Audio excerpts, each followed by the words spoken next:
Turun tanpa hujan, Kami turun kayak merah. Dikasih tugas kita kerjain. Tugas video kami ladenin.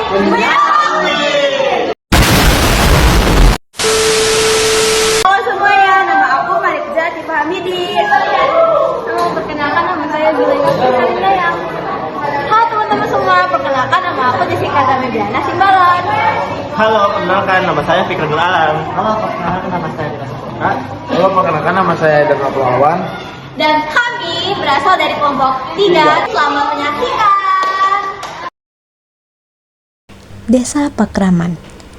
Desa yang dikenal dengan adatnya yang kuat serta kepedulian masyarakat yang tinggi akan kelestarian lingkungannya. Desa Pakraman berdiri bukan sekadar tempat tinggal, tetapi rumah bagi tradisi, adat, dan nilai luhur yang diwariskan turun-temurun. Warisan leluhur bukan hanya untuk dikenang, tetapi untuk dijaga dan dilestarikan. Desa Pakraman adalah bukti nyata bagaimana masyarakat Bali mempertahankan identitas dan budayanya di tengah arus modernisasi.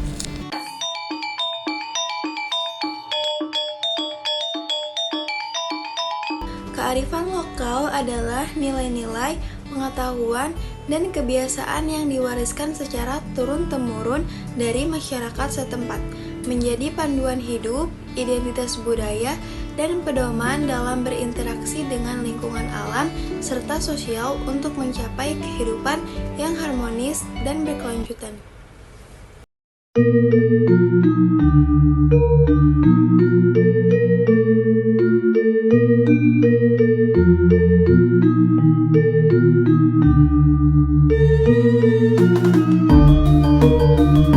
Pemberdayaan komunitas Desa Pakraman adalah proses meningkatkan kemampuan, kemandirian, dan peran aktif masyarakat Desa Pakraman atau bisa dibilang desa adat di Bali agar mampu mengelola, mengembangkan, dan melestarikan kehidupan sosial, budaya, ekonomi, dan lingkungan berdasarkan nilai adat, agama, dan kearifan lokal yang berlaku.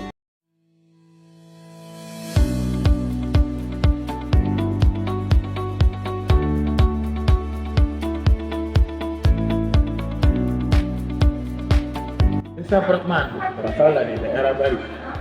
Desa Pertman sekarang sering disebut dengan desa adat. Adalah desa adat khas masyarakat Hindu Bali yang mengatur kehidupan adat, budaya, dan keagamaan berdasarkan aturan adat yang disebut dengan awi-awi. Singkatnya, daerah Bali fungsinya mengatur adat dan tradisi dan upacara keagamaan. Berbeda dengan desa dinas, desa pemerintahan. Desa Pakraman berfokus di dua bidang, yaitu bidang sosial dan bidang lingkungan. Di bidang sosial berfungsi sebagai mengatur adat, budaya, dan tradisi, serta keagamaan di masyarakat di Bali. Dan bidang ini juga mengatur kehidupan hubungan masyarakat dan menyelesaikan masalah berdasarkan awik-awik, bukan menjalankan pemerintahan administratif. Sementara itu, di bidang lingkungan berfungsi sebagai menyusun dan menerapkan aturan adat atau bisa disebut awik-awik terkait pelestarian alam. Kedua, menjaga hubungan alam dan manusia seperti konsep Trihita Karana. Ketiga, mengatur pemanfaatan sumber daya alam agar tidak berlebih. Nah, di sini adalah tentang permasalahan yang ada di Desa Pakraman sebelum adanya pemberdayaan berbasis kearifan lokal. Yang pertama, degradasi nilai adat dan budaya. Pergeseran nilai dan norma dari masuknya budaya asing dan modernisasi yang menyebabkan memudarnya kepatuhan krama atau warga di desa sana terhadap hukum awik-awik. Yang kedua, ancaman terhadap identitas budaya. Ancaman ini yang disebabkan oleh arusnya globalisasi yang kuat yang menyebabkan pergeseran budaya yang asli itu udah mulai hilang. Yang ketiga, konflik internal dan sosial.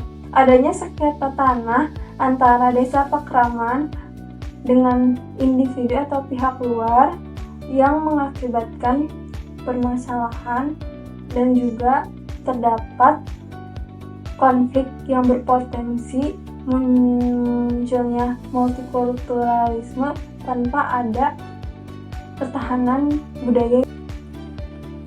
Oke, jadi di part kali ini aku akan memaparkan mengenai aksi utama yang dilakukan oleh masyarakat di Desa Pakraman Bali. Jadi, masyarakat yang ada di Desa Pakraman Bali, mereka lebih berfokus pada pelestarian tradisi, keagamaan, dan juga budaya.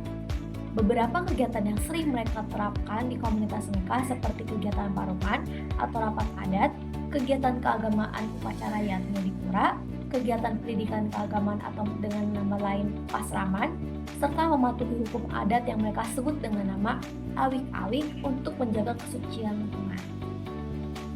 Pihak yang terlibat yang ada di Desa Pakraman itu sendiri, yang pertama ada masyarakat Desa Pakraman, yang kedua prajurit atau pengurus Desa Pakraman, yang ketiga desa dinas atau pemerintah formal, dan juga lembaga adat dan institusi komunitas.